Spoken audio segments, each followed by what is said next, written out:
நவகிரதம் வச்சுக்கிட்டோம். அந்த பஞ்சபூத நவகிரதம் நவகிரதம் ஆட்டும் போது நம்ம சக்தி களத்துல உயர்றோம். சக்தி களம் என்பது ஒரு ஆனந்த களம் என்று நான் உணர்கிறேன். ஏன்னா அந்த சக்திக்குள்ளே இருக்கிற தன்மை என்னவென்றால் ஆனந்தம். இப்போ ரோசா பூ இருக்கு. ரோசா பூ எதுவால் ஆனது? சக்தி துகள்கள், அணுக்கள், அணுக்களின் திணிவு. அப்போ ஒரு ரோஸ் என்பது சக்தி களம், எனர்ஜி ஃபீல்டு. தோற்றமாகவும் இருக்கு, உள்ளுக்கு பார்த்தீங்கன்னா எனர்ஜி ஃபீல்டு. அதிலிருந்து வரக்கூடிய வாசனை இனிமையாக இருக்கு, ஆனந்தமா இருக்கு. அப்போ ரோஸ் என்பது ஆனந்த களம். ஆனா சிறிது நேரம், சிறிது அளவு தான் அந்த ஆனந்தத்தை இது கொடுக்கும். ஆனா பிரபஞ்சம் என்பது மிக மிக மிக பெரிய பேரியக்க களம், சக்தி களம். அப்ப அந்த சக்தியில என்ன இருக்கும் அப்படின்னா, உணரும் போது அது ஆனந்தமா இருக்கு. ஆகவே அத சக்தி களத்தை நம்ம என்னன்னு புரிந்து கொள்ளணும். ஆனந்த களம். அந்த ஆனந்த களத்தில் கொண்டு நம்முடைய முன்னோர்களை நாம விடணும். அங்க மகிழ்ச்சியா இருக்கட்டும்ங்கிற முறையில். அப்போ ஆன்ம சாந்தி ஆகிடும். இப்போ இந்த ஆன்ம சாந்தி அதுக்கு என்ன சொல்லுவாங்க? என்ன தோஷம்? என்ன தோஷம் ஐயா?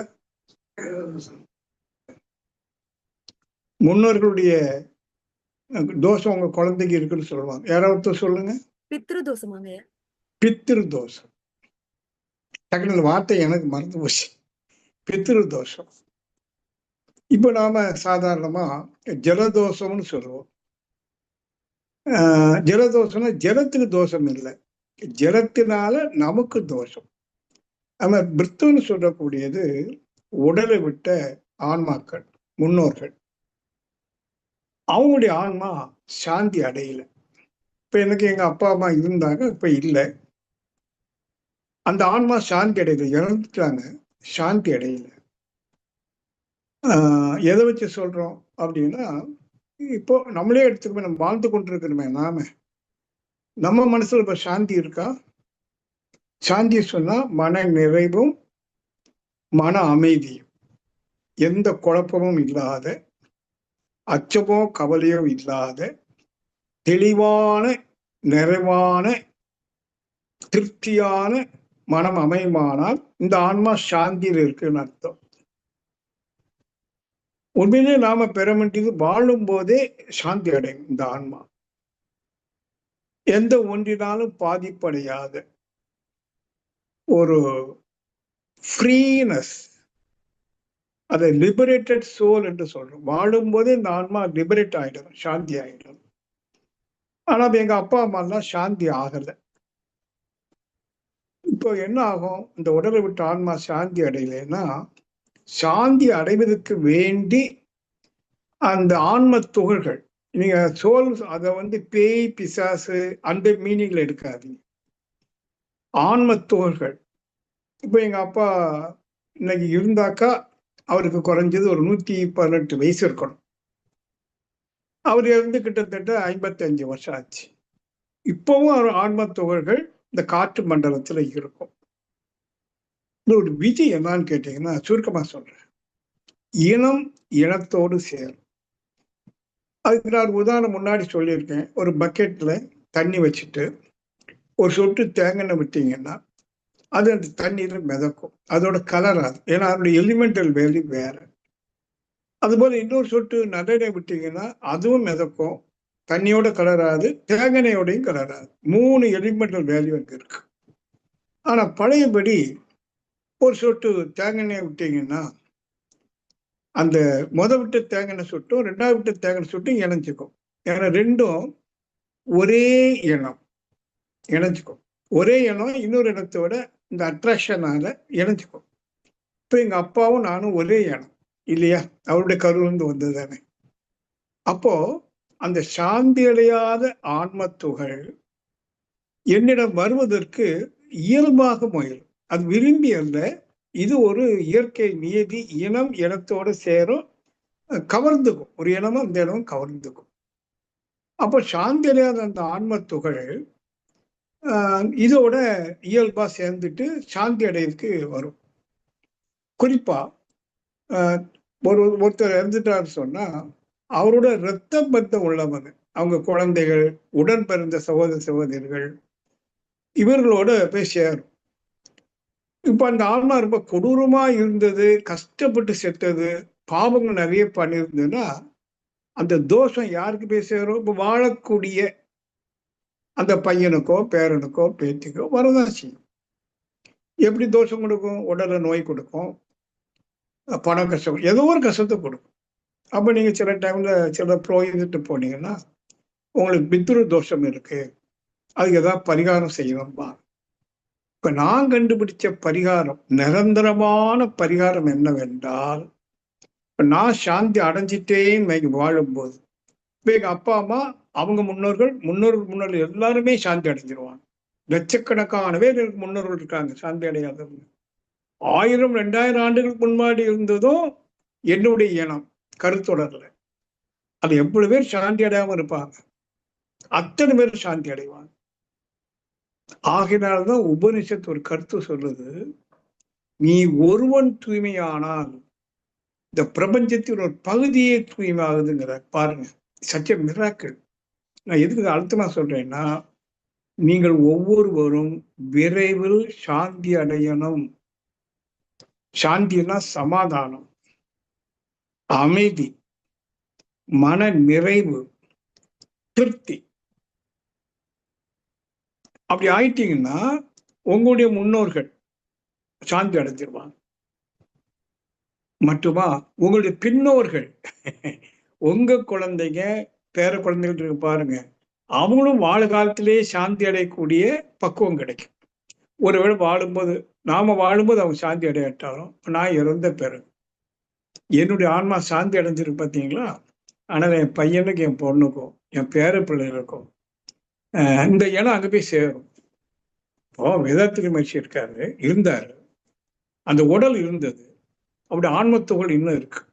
ஏன்னா ஒரு உடலுக்குள்ள கோடிக்கணக்கான துகள் இருக்கும், உயிர் துகள். ஒவ்வொரு துகள்லையும் பதிவு இருக்கு. இப்ப வேதாத்திரி மகிழ்ச்சி ஒரு பெரிய மாமுனி இல்லையா. இப்ப அந்த எனர்ஜி பார்ட்டிகள், அதாவது ஆன்ம துகள், யார் அவரை அதிகமா நினைக்கிறாங்களோ, அவரை குருவாக ஏற்றுக்கொண்டு மேன்மை அடைய நினைக்கிறாங்களோ, அப்போ ஒரே இனமா இருந்தா அப்போ அந்த துகள் நம்மோட சேர்ந்துக்கும். அது மகிழ்ச்சியை சொல்ற, அந்த எப்பொருளை, எச்செயலை, எவ்வுயிரை, எவ்குணத்தை ஒருவர் அடிக்கடி நினைத்தால் உடலிலும் அறிவிலும் மாற்றம் காணும், இது இயல்புக்க நீதியாகும். அந்த வகையில அப்படி நாம ஆன்ம சாந்தி அடையணுங்கிறது முக்கியம். அதுக்கு நீங்க முயற்சி பண்ணுங்க. இருந்தாலும் நாம இன்னும் அந்த சாந்தி அடையல, இருந்தாலும் தவம் பண்றோம், நல்ல ஒடுங்கி எடுத்து தவம் பண்றோம். இப்ப நாம ஒரு ஒரு ஒரு சிறிய அளவுல பஞ்சபூத நவகிரக சக்திகளை அப்படியே நான் அவங்களை கூட்டிகிட்டே போறேன். சக்திகளை வந்ததும் உங்களுக்கு தெரிந்த முன்னோர்கள், முக அடையாளம் தெரிஞ்ச முன்னோர்கள், ஒருவேளை உங்க தாத்தாக்கு முகம் தெரியும், பாட்டிக்கு முகம் தெரியாம இருக்கலாம், பரவாயில்ல. மனசுல சங்கல்பம் போட்டு, என்னுடைய முன்னோர்கள், அவருடைய ஆன்மா இங்கு இந்த சக்தி களம் என்று சொல்லக்கூடிய ஆனந்த களத்தில் இரண்டர கலந்து சாந்தி பெறட்டும், மகிழ்ச்சி அடையட்டும் அப்படின்னு சங்கல்பம் கொடுத்தா அது நடக்கும். ஆனா நம்முடைய மனசு எப்படி இருக்கணும்? நுண்ணிய மனசு, நல்ல நுணுகி அப்படியே விரிந்து, அடிக்கடி சொல்றேன், ஏகம் அல்லது விஸ்வரூபம், அந்த நிலையை நம்ம அடையும். நான் பண்ணிட்டே வரேன், நீங்க ஃபாலோ பண்ணிட்டே வாங்க. சற்று நிமிர்ந்து அமர்ந்து கொள்ளணும். நீங்களே பாருங்க, ராகு கேது நிழல் பாதைகள் மட்டும் இடமாக சுத்தி வருது. இத சூரிய குடும்பம் என்று சொல்றோம். நல்ல மனவிரிவு கொண்டு சூரிய குடும்பத்தை பார்க்கிறோம். சூரியன் தன்னைத்தானே சுழன்று கொண்டிருக்கு. துணைக்கோள்கள் அதனதன் ஓடு பாதையில் தன்னைத்தானே சுழன்று கொண்டும் சூரியனை பலம் வந்து கொண்டு இருக்கு.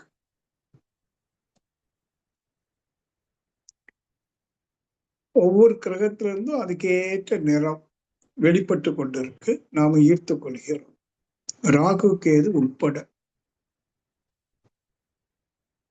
இப்போ அந்த சூரிய குடும்பத்தை தாண்டி மற்ற இடங்கள்ல பார்த்தீங்கன்னா கோடான கோடி நட்சத்திரங்களும் இருக்கு. இந்த நட்சத்திரம் என்று சொல்வதும் சூரியன் தான், சூரிய குடும்பம்.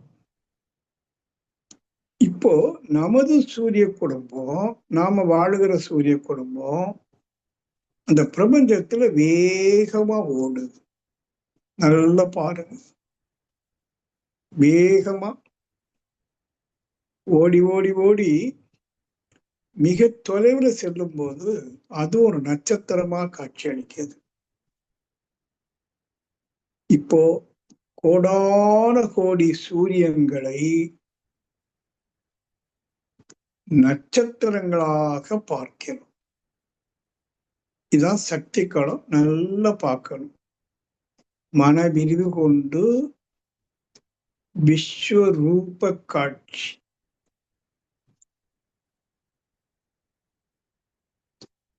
கோடான கோடி நட்சத்திரங்கள் கோள வடிவிலே பிரபஞ்சத்தை பார்க்கிறோம். மிகப்பெரிய கோள வடிவிலே கோடான கோடி நட்சத்திரங்கள், நட்சத்திரங்களுக்கு இடைப்பட்ட இருண்ட வெளியே பாருங்க. அங்க கண்ணுக்கு எதுவும் தெரியாது. அந்த இருண்ட வெளியில்தான் விண் துகள்கள், ஃப்ரீ எனர்ஜி பார்ட்டிகள், அதாவது ஒன்றோடு ஒன்று இணையாம ஒவ்வொரு விண்துகளும் தனித்தனியா சுழன்று ஓடிட்டு இருக்கு. Free energy particles.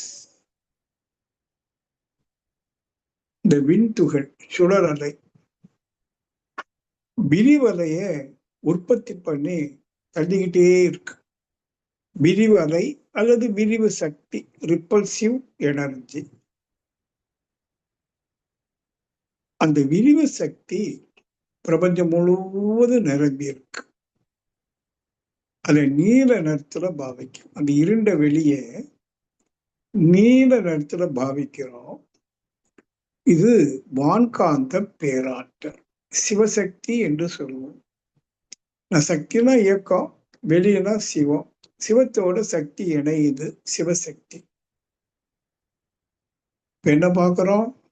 பிரபஞ்சத்தை கோள வடிவிலே கோடான கோடி நட்சத்திரங்களோடு வான்காந்த பேராற்றல்.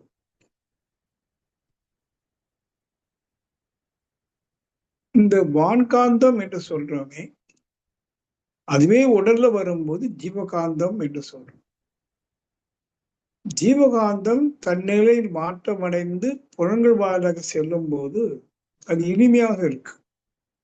ஒரு காட்சி இனிமையா இருக்கு, இசை இனிமையா இருக்கு, நல்ல வாசனை இனிமையா இருக்கு, சுவை உணவு இனிமையா இருக்கு, ஸ்பரிசம் இனிமையா இருக்கு. அப்ப இனிமைன்னா என்ன? உடல்ல இருக்கிற காந்தம் புலன்வழி தன்மாற்றம் அடையும் போது இனிமை. அப்ப காந்தம் எப்படி இருக்கணும்?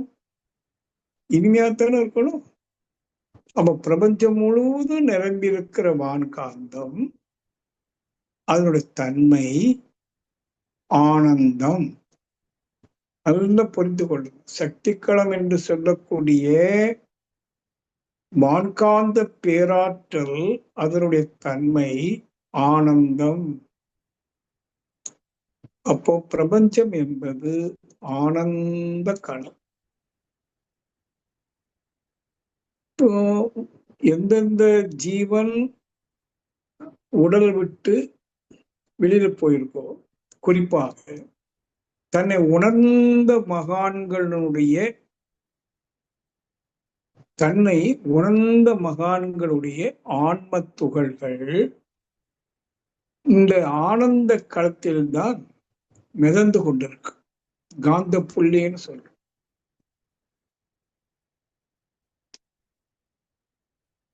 அவர்கள் உயிரோடு வாழும்போது இந்த ஆனந்த களத்தை போகித்தவர்கள், மகிழ்போகம் என்று சொல்றோம். வாழும் காலத்து தன்னை உணர்ந்து தன்னகத்தை ஆனந்த உணர்வை பெற்று போகித்தவர்கள் இப்போ உடல் இல்லை, ஆனா ஆனந்த களத்துல ஆனந்தமா அவர்கள் தேவர்கள் என்று சொல்றோம் இருக்காங்க. இப்ப நம்ம என்ன பண்றோம், அந்த ஆனந்த களம் நீலரமா தெரியுது. உடலை விட்ட உன்னத ஆன்மாக்கள், ஆனந்தமயமானவர்கள் பொன்னிற புள்ளிகளாக தெரியுது. பொன்னிறம், கோல்டன் டாட்ஸ். அந்த பொன்னிற புள்ளிகள் என்பது தன்னை உணர்ந்த மகான்கள், உடலை விட்ட மகான்களின் ஆன்ம துகள். பிரபஞ்சம் முழுவதும் நீளமா பார்ப்பது ஆனந்த களம். நல்ல பாரு. மீண்டும் பஞ்சபூதங்கள்,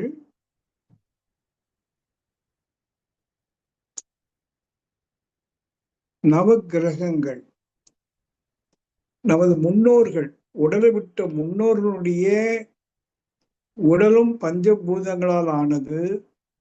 அது சிதைந்து விட்டது. அவர்களுடைய கருமையம்,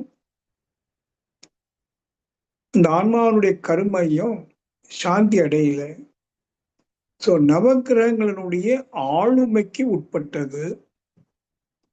பல கோடி சூரியன் நட்சத்திரங்களின் ஆளுமைக்கு உட்பட்டது.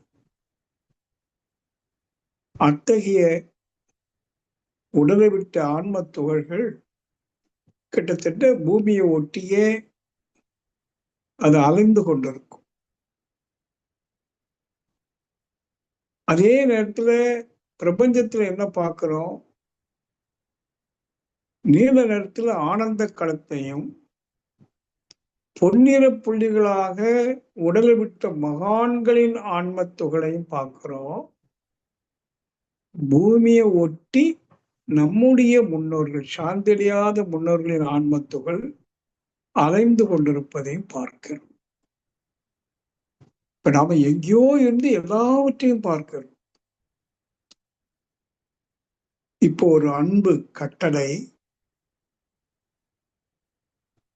உடலை விட்ட நமது முன்னோர்களின் ஆன்மத்துகள்கள் என்னோடு இணைந்து அப்படியே கூட்டிட்டு போங்க. சக்தி களம், ஆனந்த களத்தை கூட்டிட்டு போங்க. நீல நிற ஆனந்த களத்திலே பொன்னிற வடிவில் இருக்கிற மகான்களின் ஆன்மத்துகளோடு அவருக்கு அருகாமையில கொண்டு அவர்களை வருகிறோம். நமது முன்னோர்கள் அனைவரையும், லட்சக்கணக்கான முன்னோர்கள், ஆன்ம சாந்தடையாத முன்னோர்களை அந்த ஆனந்த களத்தில் பொன்னிற புள்ளிகளாக இருக்க கூடிய மகான்களின் ஆன்ம தொகுளுக்கு அருகாமையில் கொண்டு இவர்களுடைய ஆன்ம தொகுல்களை இறக்கி விடுறோம்.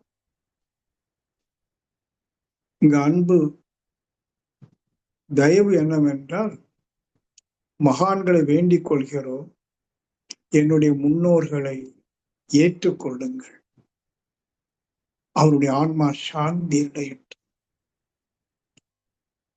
ஞானிகளை எல்லாம் கேட்டுக்கொள்கிறோம், வேதாத்திரி மகிழ்ச்சியை கேட்டுக்கொள்கிறோம், வள்ளலாரை கேட்டுக்கொள்கிறோம், ரமண மகிழ்ச்சியை கேட்டுக்கொள்கிறோம். அவர்களெல்லாம் அங்க காந்த புள்ளியா இருக்காங்க. இதோ என்னுடைய முன்னோர்கள், அவருடைய ஆன்மா சாந்தி அடையும் படிக்கு நீங்கள் அவர்களை உங்களோடு வைத்துக் கொள்ளுங்கள். மனசுல சங்கல்பம், என்னுடைய முன்னோர்களின் ஆன்மா சாந்தி அடையுது. ஓம் சாந்தி. அது அப்படியே அந்த ஆன்மத்துகள் வான்காந்தத்துல ஆனந்த கடத்துல அப்படியே போகுது. யாரு ஈர்த்து கொள்றா? மகான்களின் ஆன்மத்துகள், பொன்னிற ஆன்மத்துகள் நமது முன்னோர்களின் ஆன்மத்துகள்களை ஏற்றுக்கொள்ளுது. அவரிடம் ஒப்படைக்கணும். எனது முன்னோர்களை நினைச்சு பாருங்க. ஆன்மத்துகள்கள் இங்கே ஆனந்த கடத்தில் ஆனந்தமாக சாந்தி அடையுது. சாந்தி சாந்தி அடையட்டும். சாந்தி சாந்தி சாந்தி சாந்தி அடையட்டும்.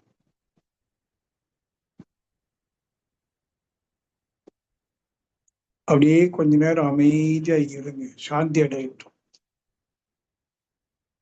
ஆனந்த கடத்தில் ஆனந்தமாக சாந்தி அடையட்டும்.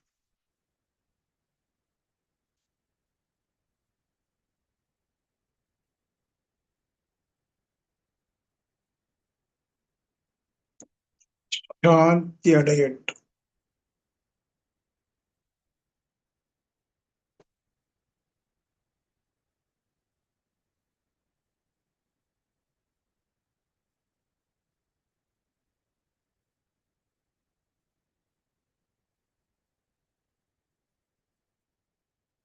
சாந்தி. சாந்தி அடைந்து விட்டார்கள். இப்போ நாம சிவக்கணம் போறோம். இறைநிலை சுத்த வெளியோடு அந்த இருளோடு இருளாக இரண்டர கலந்து சிவக்கணம். நமது ஆன்மா தூய்மை அடைவதாக சங்கல்பம். நமது ஆன்மா தூய்மை அடையட்டும். அது சுத்த வெளி. ஆன்மா சுத்தம் அடையுது, தூய்மை அடையுது. நன்றி உணர்வோடு என்னுடைய முன்னோர்களுக்கு நான் இன்னைக்கு ஆத்ம சாந்தி கொடுத்திருக்கிறேன். நல்லதொரு வாய்ப்பு கொடுத்த இறைவா நன்றி. நன்றி உணர்வோடு சிவகணம்.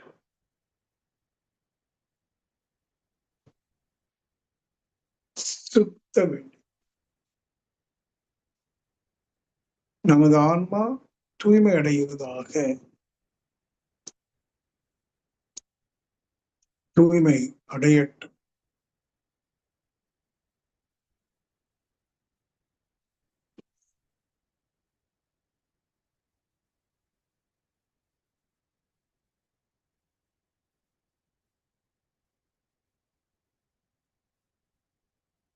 சிவக்கணம்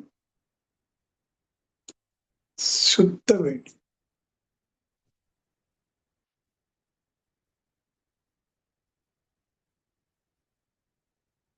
கும் இருட்டு.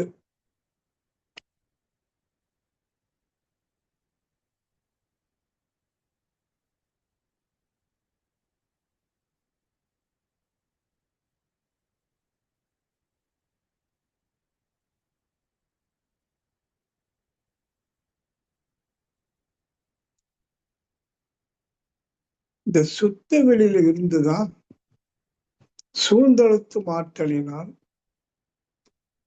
விண்துகள் எனும் உயிர் வெளிப்படுவதை பார். சனத்துக்கு சனம் கோடான கோடி விண்துகள்கள், இதை உயிர் துகள் என்றும் சொல்றோம். தோன்றி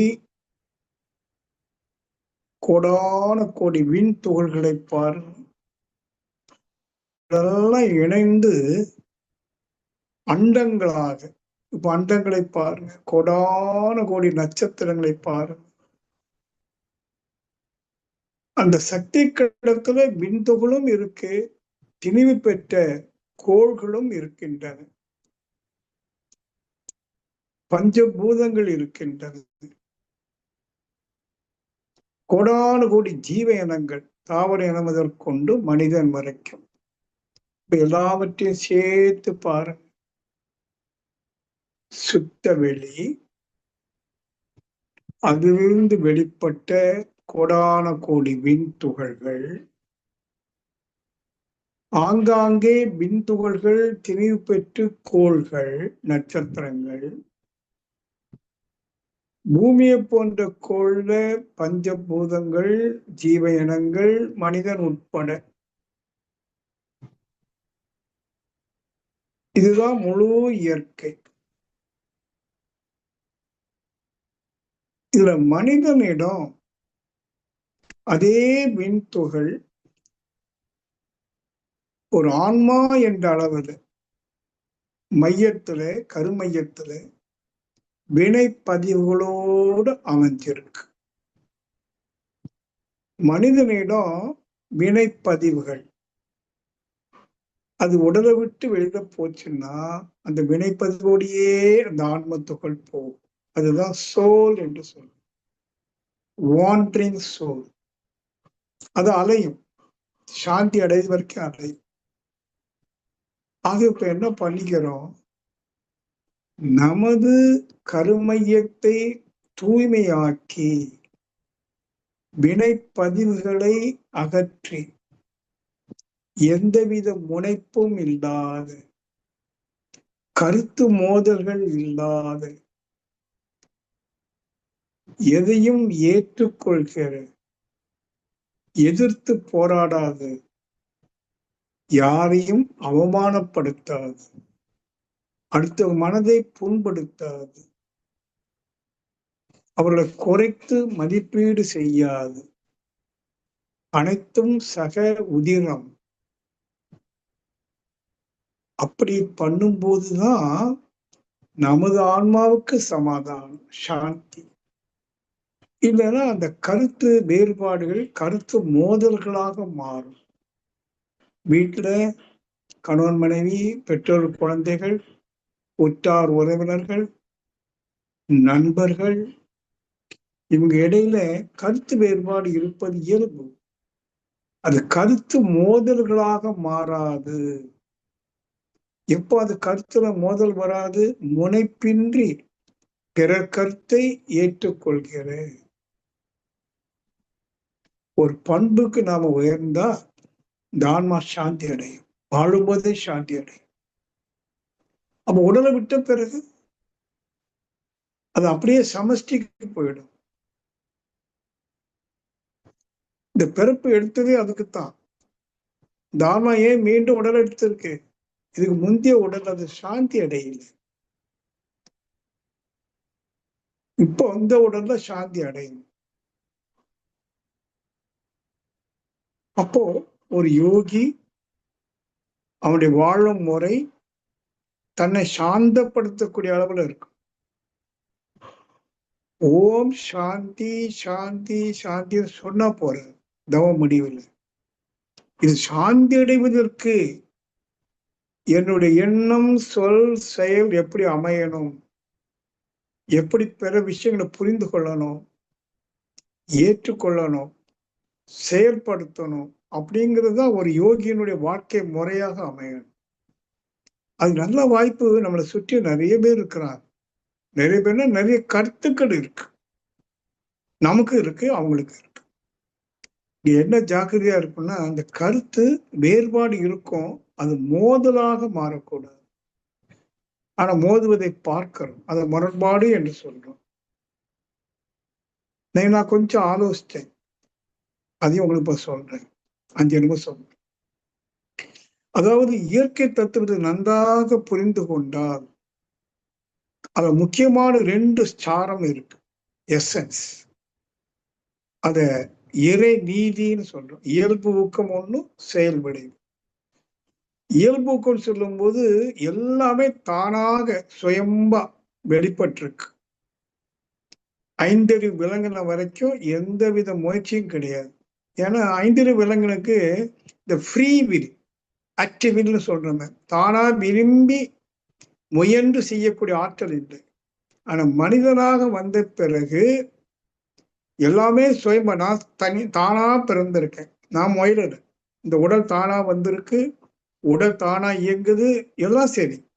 ஆனா என்னுடைய மனம், மனித மனதுக்கு மட்டும் ஒரு வில் பவர் இருக்கு. அவனா விரும்பி செயல் செய்ய முடியும்.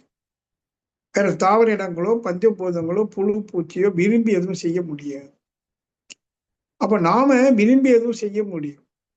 இங்க அடுத்த தத்துவம் அப்பதான் சாமி சொல்றாரு, விரும்பி செய்ய முடியும், ஜாக்கிரதைங்கிறார். ஏன்னா இறைநீதி செயலுக்கு விளைவு உண்டு. நீ செயலுக்கு ஏற்றவாறு விளைவு உண்டு. அப்ப நல்ல விளைவு வரக்கூடிய அளவுக்கு நீ நிதானமா பேசணும், செய்யணும். வாய் இருக்குங்கிறதுக்காக ஆத்திரத்துல ஏதாவது வார்த்தையை சொல்லி பிறரை இன்சல்ட் பண்ணிடக்கூடாது. அவங்க சங்கடப்படும்படி பேசிடக்கூடாது. ஜாக்கிரதையா இருக்கணும். ஏன்னா செயலுக்கு விளைவு உண்டு. அப்போ ஒரு யோகி என்ன பண்ணுவான்? அந்த இறைநீதியை புரிந்தவன் செயலை குறைத்துக் கொள்வான். ஏன்னா ஆத்திரத்துல அவசரத்துல ஆசையை பெருக்கிக் கொண்டு உணர்ச்சி வயப்பட்டு எத்தனையோ செயலை செய்து வாழ்க்கையில எத்தனை துன்பங்களை சந்திச்சிட்டோம். ஏன்னா செயலுக்கு விளைவு உண்டு. அவ துன்பம் தராத, மாறாக நன்மை தரக்கூடிய செயலை தேர்ந்தெடுத்து செய்யணும். அவன் தான் இறை நீதியை மதிக்கிறான், இறை வழிபாடு செய்யறான், அறம் நின்று வாழ்கிறான். அவன் தான் சாந்தியும் அடைவான். நமக்கு செயல் செய்துதான் அவனோட கட்டாயம் கிடையாது. செயல் செய்யாம இருக்கக்கூடிய விருப்பவரும் நமக்கு உண்டு. ஏன்னா நம்முடைய இயல்பு செயல் புரிவது, செயல் பண்ணாம அமைதியா இருக்கிறது, அது ஒரு வில். அது மீறி நான் செயல் செய்யணுமானா எனக்கும் சமுதாயத்துக்கும் நன்மை தரும் செயலை மட்டுமே செய்யணும். ஒரு கவி இருக்கு, திருக்குறள். அஞ்சுவதோறும் அரணே, பிறரை வஞ்சிப்பு தோறும் அவா. நம்மகிட்ட ஆசை நிறைவேறும் போது நம்ம செய்யற செயல் இருக்குல்ல, அது பிறரை வஞ்சிக்குமா. ஆனா அஞ்சுவதோறும் அரணே, அறத்தை கண்டு அஞ்சணும் ஒரு யோகி. அறம் என்றால் செயலுக்கு விளை உண்டு என்கிற தர்மம். இந்த மாதிரி ஒரு வாழ்க்கையை வச்சுக்கிட்டோம்னா வாழும்போது இந்த ஆன்மா சாந்தி ஆகிடும். சாந்தி ஆக்கிடும். சாந்தி அடைந்தவன் பிறருக்கு சாந்தி கொடுக்க முடியும் வாழும்போது. பெரியவங்களா ஆசீர்வாதம் கொடுக்குறாங்க, அருளாசி, வாழ்த்து. அவங்க எப்படி இருக்கணும்? சாந்தி அடைஞ்சவங்களா இருக்கணும். சாந்தி தானே இப்போ ரியாக்ட் பண்ணாம சமாதானம், இப்படிதான் இருக்கும். அவங்க கருத்துல வேறுபாடு இருக்கும், பரவாயில்ல, நான் என் கருத்தை விட்டு கொடுக்குறேன். ஓகே, நீ சொன்ன மாதிரி நடக்கட்டும்பா, எனக்கு ஒன்றும் பிரச்சனை இல்லை. ஏன்னா நான் எனக்குள்ள சாந்தியா இருக்கிறேன், முழுமையா இருக்கிறேன். உனக்கு அந்த சாந்தி கிடைக்கல, கருத்துல மோதிக்கும், பரவாயில்ல. வீட்லயும் சரி, எங்க போனாலும் சரி, நம்ம சுத்தி கருத்து மோதல்கள் தானே இருக்கு. அந்த அளவுல நாம பயணிக்க கத்துக்கிட்டோம்னு சொன்னா இந்த ஆன்மா சாந்தி அடைஞ்சு இங்க வாழும்போது எப்படி இருக்குன்னு தெரியுமா? அது ஒரு பெரிய விஷயம். சாதாரண உடல் கழிவு வெளியேறும் போதே ஒரு சாந்தி கிடைக்குதுங்க. ஒண்ணுக்கு அடக்கி வச்சு ஒண்ணுக்கு போனோம், அப்புறம் ஒண்ணுக்கு போனோம், சாந்தி ஆகுது. திருமணத்துக்கு சாந்தி முகூர்த்தம்னு சொல்லுவாங்க. அங்க என்ன சாந்தி ஆகுது பாரு. அது வரைக்கும் கட்டுப்பட்டு இருந்த அந்த உணர்வுகளுக்கு இப்போ ஒரு விடுதலை கிடைக்குது. அந்த உணர்ச்சிக்கு விடுதலை, சாந்தி. அது மாதிரி நம்ம மனசுக்கு, இந்த ஆன்மாவுக்கு ஒரு விடுதலை கிடைக்கும் போது சாந்தி. எப்போ விடுதலை கிடைக்கும்? இதெல்லாம் நம்ம அண்மை காலத்துல எண்ணி எண்ணி ஊழுகுமே. ஏன்னா எனக்கும் நிறைய நண்பர்கள் இருக்காங்க, உற்றார் உறவுகள் இருக்காங்க. அவங்களுடைய நடவடிக்கை, பேச்சு, நானும் சில டைம்ல அவங்களோட கருத்துல மோதிடுறது. அதனால பண்ணக்கூடிய மேலுகளை சந்திக்கிற போது இனி நாம கருத்து இல்லாம வாழணும். கருத்தொழிந்து எனக்குன்னு ஒரு கருத்து வேண்டாம், எனக்குன்னு. அப்படி அன்பர்களை இந்த நல்ல நாள்ல இதையும் நான் உங்களுக்கு சொல்லிக்கொண்டு நிறைவு செய்கிறேன். நாம் அனைவரும் அருள் பேராற்றல் கருணையினாலும் ஆசானுடைய நல்லாசியாலும் மிக விரைவில் சாந்தி அடையுமாக. வாழ்க. ஓம் சாந்தி சாந்தி சாந்தி. நிறைவு செய்யும்.